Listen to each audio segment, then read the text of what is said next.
Joining us is our military analyst, Sean Bell. Good to see you, Sean. Hi, Nick. So that news conference last night, Benjamin Netanyahu, the Israeli Prime Minister, declared that Israel was in the second phase of the war. How significant is that?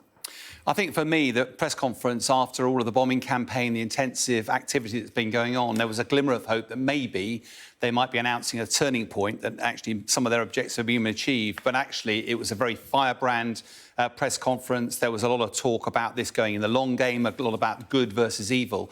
There's been growing international concern about the plight of the number of casualties, particularly on the Palestinian side, and a hope that Israel would sort of do a moderate and potentially a proportionate response.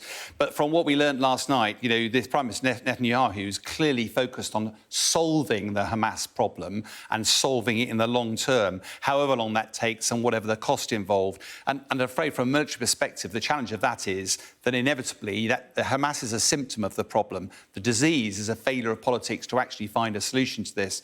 And by putting a massive military expectation and focus on Hamas, you leave the problem that will fester and will not go away. Yeah, indeed. The Defence Minister was talking about they'll stay there until there's a new order in the territory. So what are, do you feel, the next steps of this largely ground offensive now?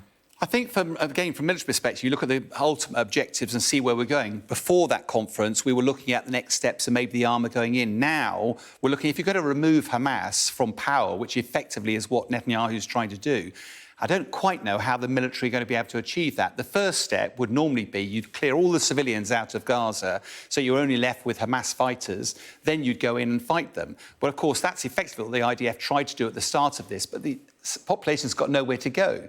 As a result, the new direction has been to get the people out of northern Gaza into southern, past the Gaza River, and they've reiterated that that's their main objective. Then they're going to go in and take out the Hamas fighters, be slow, but gradually they'll take over the whole of Gaza City. Then they'll probably end up handing back to the Palestinian civil authorities with some sort of idea about what the security looks like there. But the Hamas fighters that go into southern Gaza, they're still going to be existing. And so we may well see armour going in around the city, etc., etc. But the harsh reality is that it's very difficult to see how this military solution is going to happen quickly, and it's going to involve a lot of casualties, and it's going to prejudice, in my view, some of the future for the hostages as well. All right, Sean, thank you for now.